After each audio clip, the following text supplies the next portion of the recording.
បងចង់ចេញទៅក្រៅទៀតហើយទៅមាត់សមុទ្ររបស់ម្សិលមិញទុកគ្រាន់តែហូបក្នុងផ្ទះទេថ្ងៃនេះបងត្រូវរកឲ្យបានច្រើនយកទៅលក់នៅទីក្រុងបងចង់ទៅលេងល្បែងទេមែនទេបងទៅលក់គ្រឿងសមុទ្របានលុយនឹងទិញអង្ករទិញប្រេងហើយទិញស្បែកជើងថ្មីឲ្យយាយមួយគូស៊ឺអើថ្ងៃនេះអូនកុំដេកខោឲ្យយូរពេកណាចាំបងត្រឡប់មកវិញថ្ងៃនេះបងនឹងរកលុយមកឲ្យបានកន្លែងណាមានសត្វតូចកន្លែងនោះប្រកាសជាមានត្រីធំក្នុងរណ្ដៅទឹកអាចមានលក្ខក្ដាមនិងបង្គាជាតិមុនខ្ញុំរស់ដើម្បីតែភាពសប្បាយពេលនេះខ្ញុំរស់ដើម្បីប្រពន្ធកូនថ្ងៃនេះខ្ញុំមិនអាចត្រឡប់ទៅវិញដោយដៃទេបានទេនៅចង់រត់ទៀតរបស់អស់នេះលក់បានតែលុយតែទិញខោអាវនិងស្បែកជើងឲ្យកូនត្រូវតែរកឲ្យបានរបស់ដែលមានតម្លៃថ្លៃបានរបស់ធំហើយឡើងមកភ្លាមមកនេះហើយជាស្បែកជើងថ្មីជាភួយក៏ដូចជាអង្ករនិងប្រេងរបស់ទាំងនេះតតែនៅរស់ទើបលក់បានថ្លៃអូហូស៊ូជីមីងនេះគិតត្រឡប់មកពីដើរលេងណាទៀតហើយប្រហែលជាមិនបានជួយទេសយកហើយដីពិតជាសើ8ជាតិមែនពេលនេះខ្ញុំគិតតែពីរឿងរកលុយប៉ុណ្ណោះអូហូត្រីឯងនេះមើលទៅមិនអន់ទេតើសុទ្ធតែទៅចាប់បានព្រឹកមិញនេះនៅរស់ណាស់កំឡោះយកបង្គាធំនេះ1គីឡូមកហើយយកក្តាមសមុទ្រនេះ2ក្បាលទៀតកំឡោះហើយមានតែធំនឹងអង្គទាំងនេះគុំលក់នៅទីនេះឯងរកអ្នកគ្រប់គ្រងនៅភោជនីយដ្ឋានហ្វូស៊ីជាភោជនីយដ្ឋានស្គាល់តម្លៃរបស់វាច្បាស់ណាស់អរគុណអ្នកមីងដែលបានប្រាប់របស់ដែលមានតម្លៃពិតប្រាកដនៅខាងក្រោយនេះតើរកអីហ្នឹងខ្ញុំមកលក់គ្រឿងសមុទ្រកំឡោះរបស់ឯងនេះល្អណាស់300តម្លៃនេះស្ដាប់ទៅដូចជាមិនទាន់សមនឹងតម្លៃទៅលក់ទេតិចពេកត្រីសមុទ្រក្នុងនេះ2ក្បាលនេះស្រកគេវានៅក្រហមស្រស់ខ្លួនវាក៏គ្មានរបួសដែរកងសម្បកក្រហមនេះក៏នៅរស់រវើកមាត់វាក៏មិនបាក់ដែរលោកអ្នកគ្រប់គ្រងយកវាទៅផ្ទះបាយគ្រាន់តែរៀបចំភ្ញៀវមួយតូបក៏ចំណេញក៏ដល់100យួនថ្លៃពេកហើយអញ្ចឹងខ្ញុំទៅសួរភោជនីយដ្ឋានទល់មុខនេះសិន450យួនចុះលើកទី1ចូលស៊ីសិនទៅជារឿងសំខាន់450ក៏450ចាត់ទុកថារាប់អានមិត្តភក្តិក្រោយបើមានរបងល្អយកមកទីនេះទៀតមកនេះជាលុយដែលរកបានសម្រាប់ស៊ឺអើនិងយាយទិញអង្ករនិងប្រេងមុនគេទិញអំបិលនិងគ្រឿងទេស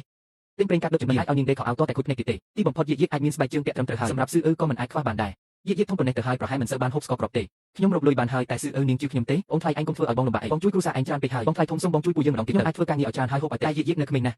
សម្លេងនេះខ្ញុំស្គាល់ច្បាស់ណាស់គឺបងធំស៊ូជីងធានបងធំពិតជាមានចិត្តល្អមែនអញទៅដើរលេងពីលេណាទៀតហើយធំសុទ្ធតែក្លិនឆ្អាបត្រីគ្រាន់តែរបស់បន្តិចបន្តួចនេះក៏សុំនឹងឲ្យស៊ឺអើបន្ទាបខ្លួនអង្គគេដែរអីមុនខ្ញុំមិនខ្វល់ពីការរស់ស្លាប់របស់គ្រួសារស៊ឺអើដើម្បីកូននាងក្រុមលៀបការជីចាប់មិនដឹងប៉ុន្មានទេបងធំនំប៉័ង3ដុំនេះបងយកត្រឡប់ទៅវិញចុះស៊ូជីងមីងអញកុំធ្វើច្រឹកបានដល់ហើយឯងនេះគ្រួសារអញច្បាស់ជាដេកស៊ីខ្ញុំមិនខានបងធំគឺសុទ្ធតែបងប្អូនបង្កើតនឹងគ្នាស៊ឺអើមិនបាច់អង្វរទេថ្ងៃក្រោយប្រពន្ធខ្ញុំមិនទៅធ្វើការផ្ទះបងទៀតទេឯងនិយាយស្អីបងនិយាយផ្ដេសស្អីហ្នឹងកុំតែបានបងថ្លៃធំគាត់ជួយគ្រួសារយើងអាចរស់យ៉ាងម៉េចទៅពីមុនបងចង្រៃណាស់ធ្វើឲ្យអូនរងទុកច្រើនហើយពីថ្ងៃនេះទៅអូនមិនបាច់បន្ទាបខ្លួនដើម្បីបដូរយកអាហារប៉ុន្មានម៉ាត់នេះជីមីងការជាមនុស្សត្រូវចេះដឹងគុណគេបានអញគ្រួសារអញមកបាត់តាំងពីឆ្នាំមុនម្លេះពេលប្រមូលផលមិនបានអ្នកណាជាអ្នកកំសៅ10គីឡូឲ្យគ្រួសារអញកំសៅ10គីឡូនោះខ្ញុំតែបានទៅធ្វើការផ្ទះបងយូរប៉ុណ្ណាហើយម្នាក់ឯងធ្វើការស្មើនឹងមនុស្សតែបងឲ្យបាយនាងហូបតែមួយពេលខ្ញុំចង់ហូបបបរមួយចានបងថែមទាំងថាវាស៊ីជាតិឯងមកនិយាយផ្ដេសថ្ងៃក្រោយគ្រួសារខ្ញុំជាអ្នករ៉ាប់រងប្រពន្ធខ្ញុំមិនត្រូវការបងជួយទៀតទេល្អបើខ្លាំងថ្ងៃក្រោយកុំវាមកអង្វរណាស់សោះមិនក៏បងហ៊ាននិយាយជាមួយបងធំបែបនេះបើថ្ងៃក្រោយអស់អង្គមែនតើអ្នកណាអាចជួយយើងទៅស៊ូជីងមីងរបស់អស់នេះបានមកពីបងលក់គ្រឿងសមុទ្របានរបស់ទាំងអស់នេះថ្លៃប៉ុន្មានទៅបងបានលុយពីណាទៅទិញភោជនីយដ្ឋានហ្វូជីងជាងជាអ្នកទិញពីគាត់បាត់នៅទីនេះបងឯងមិនមែនយកកូនសេយ៉ាងទៅស៊ឺអើបងកុំបន្ទោសតែខ្ញុំគិតបែបនេះពីមុនរឿងអីដែលបងមិនហ៊ានធ្វើនោះអូនកុំគិតច្រើនអីគឺមកពីបងពីមុនមិនមែនជាមិនว่าអូនមិនជឿថ្ងៃស្អែកបងនាំអូនទៅលេងទីក្រុងយេនេះជាអំណោយដែលពុកទិញឲ្យកូនស្បែកជើងកូនធ្លីហើយលុះលៀនទាំងរាមជើងចេញមកក្រៅទៀតហើយមានស្ករគ្រាប់ទៀតពុកមិនដឹងថាកូនចូលចិត្តរសជាតិទេមួយកញ្ចប់តូចសិននេះពុកទិញឲ្យកូនឯងសាក់ភ្លុកមើលទៅឆ្ងាញ់អត់ចំណែកធំនេះទុកឲ្យពុកហូបចំណែកនេះទុកឲ្យម៉ែហើយកូនហូបចំណែកតូចនេះខ្ញុំគ្រាន់តែឲ្យគេបន្តិចបន្តួចកូនស្ទើរតែចង់យកបេះដូងទាំងមូលឲ្យទៅម្ដាយនាងទៅហើយស្បែកជើងពុកទិញនេះកូនអាចពាក់បានទេពាក់ទៅកូននេះគឺសម្រាប់កាត់ខោឲ្យអូនទុកសិនទៅចាំពេលអូនពេញចិត្តសឹមយកទៅប្រើបងទៅធ្វើម្ហូបឲ្យអ្នកទាំងពីរហូបបងពិតជាមិនបានទៅរកលីជីវមែនបានទៅទេថ្ងៃក្រោយក៏មិនទៅដែរបងនឹងនាងដាច់ស្រេចអស់ហើយពីមុនគាត់មិនដែលចូលផ្ទះបាយសោះម៉ែមិនជឿជាងទេប៉ុណ្ណឹងមិនទាន់គ្រាន់ទេស៊ឺអើមិនជឿខ្ញុំវាជារឿងត្រឹមត្រូវហើយយាយខ្លាចខ្ញុំក៏ជារឿងត្រឹមត្រូវដែរអ្វីដែលខ្ញុំជំពាក់មិនមែនត្រឹមតែបាយមួយពេលស្បែកជើងមួយគូឬស្ករគ្រាប់មួយកញ្ចប់អាចសងរួចនោះទេថ្ងៃស្អែកត្រូវទៅមាត់សមុទ្រទៀតលៀនមកទីនេះទៀតជីងមីងបងគេងហើយនៅខ្ញុំមានរឿងចង់និយាយជាមួយបងនាងមិនមែនប្រច័ណ្ឌទេគឺនាងខ្លាចពីមុនខ្ញុំមិនដែលធ្វើឲ្យនាងមានអារម្មណ៍កក់ក្ដៅម្ដងណាទេបងទៅនិយាយជាមួយនាងបើបងទៅកុំត្រឡប់មកនិយាយនៅតែត្រឹមមាត់ទ្វារទេអូនចាំស្ដាប់ចុះបងជីងមីងទីបំផុតបងព្រមជួបខ្ញុំហើយមានអីនិយាយនៅទីនេះមកបងជីងមីងថ្ងៃនេះបងត្រូវលៀនស៊ឺបង្ខំមែនទេពីមុនបងមិនដែលធ្វើដាក់ខ្ញុំបែបនេះទេបងធ្លាប់ប្រាប់ថានាងមិនស័ក្តិសមនឹងបងទេបងថែមទាំងប្រាប់ថាឲ្យតែនាងព្រមលែងលះបងនឹងនាំខ្ញុំចូលក្រុងទៅរស់នៅយ៉ាងមានសេចក្តីសុខពាក្យសម្ដីឈួតលីលីអស់នោះគឺមកពីមុនខ្ញុំនៅទាំងមូលថ្ងៃនេះខ្ញុំសូមបញ្ជាក់ម្ដងទៀតខ្ញុំមានប្រពន្ធមានកូនហើយថ្ងៃក្រោយខ្ញុំរស់នៅតែជាមួយលៀនស៊ឺម្នាក់គត់នាងកុំមករកខ្ញុំទៀតអីស៊ូជីងមីងពេលនេះមកធ្វើទូបរោះអត់ស្អីសម្ដីដែលបងប្រាប់ខ្ញុំពីមុនសុទ្ធតែរឿងកុហកមែនទេគឺខ្ញុំខុសហើយខ្ញុំមិនគួរប៉ះពាល់នាងទេតែបើខុសហើយត្រូវតែផ្ដាច់បងលក់ត្រីបាន2 3ក្បាលរកលុយបានបន្តិចបន្តួចមែនទេមែនមកនិយាយរឿងលុយទេ នាងខ្លាចខ្ញុំរួចខ្ញុំបានពីគ្រឿងសមុទ្រតាវាមិនពាក់ព័ន្ធនឹងនាងទេមិនពាក់ព័ន្ធនឹងខ្ញុំពីមុនបងនិយាយពីលីនស៊ឺយ៉ាងម៉េចខ្លះនៅចំពោះមុខខ្ញុំប្រាប់នាងទាំងអស់តើនាងនៅតែព្រមរស់នៅជាមួយបងទេសម្ដីបងនិយាយអំបញ្ញមិញជាការពិតមែនទេគឺពិតមែនថ្ងៃក្រោយបងមិនជួបនាងទេមិនស្ដាប់នាងទេហើយក៏មិនព្រមធ្វើឲ្យអូននឹងយាយឈឺចាប់ដោយសារនាងទៀតដែរពីមុនបងក៏ធ្លាប់និយាយពាក្យពីរូបបែបនេះដែរ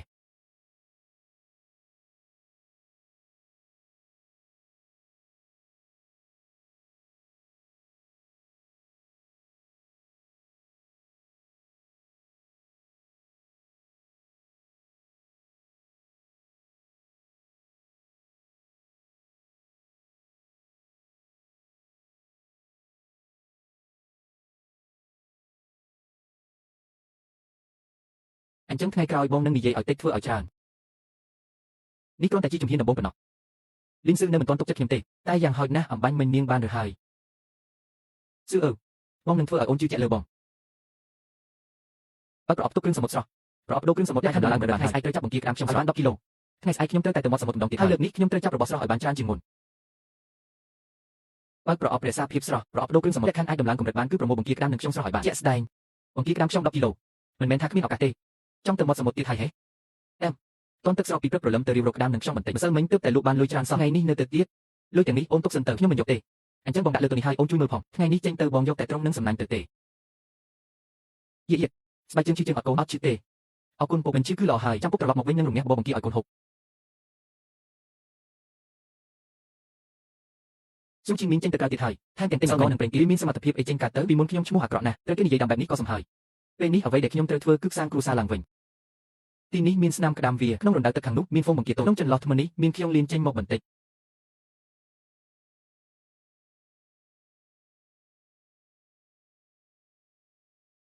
រើសយកតែអាធំទៅអាតូចកប់ទុកវិញច្បាប់ទម្លាប់ទាំងនេះជាតិមុនទម្រាំតែខ្ញុំយល់ពឹងផ្អែកលើសមុទ្រចិញ្ចឹមជីវិតមិនអាចកោះកាយដល់រិស្កូទេប្រហែលជាចិត្តបាន10គីឡូហើយ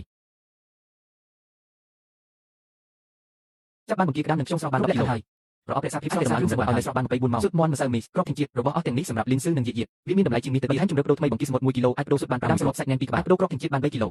ថ្ងៃក្រោយគ្រឿងសមុទ្រមិនងាយខូចទៀតទេយកទៅលក់នៅទីក្រុងក៏អាចលក់បានតម្លៃល្អដែរខ្ញុំមិនអាចលក់លន់ពេកទេខ្ញុំត្រូវឲ្យនាងជឿជាក់បន្តិចម្ដងរបស់ក្នុងផ្ទះនេះសុទ្ធតែខ្ញុំរកមកដោយសមត្ថភាពខ្លួនឯងលោកពូនៅក្នុងទ្រុងពូនេះជាស្អាតមែនទេហាពិតជាគ្រឿងសមុទ្រមែនអ្នកណាទៅដឹងប្រហែលជារើបានសំណាញ់អ្នកណាទេដឹងត្រឡប់មកវិញហើយនេះយកពីណាបានមកទៀតហើយដោះដូរជាមួយគេមកម៉ែគឺសុទ្ធមន់កុំប៉ះផ្ដេសផ្ដាស់កូនថ្ងៃនេះបងចាប់បានបង្គាក្តាមខ្ញុំមួយត្រង់ទុកពាក់កណ្ដាលដូរជាមួយអ្នកណាទៅដូរជាមួយអ្នកមកទិញគ្រឿងសមុទ្រនឹងណាថ្ងៃត្រង់នេះស្នរសុទ្ធយីហូបទៅចុះពុកវិញវានៅរស់នៅឡើយទេទីបំផុតក្នុងចិត្តខ្ញុំក៏មានសង្ឃឹមបន្តិចវិញហើយស៊ូជីមីងគ្រឿងសមុទ្រមួយត្រង់ក្នុងមួយថ្ងៃអាចបដូរយកសុទ្ធនឹងម្សៅមីបានទៀតជីមីង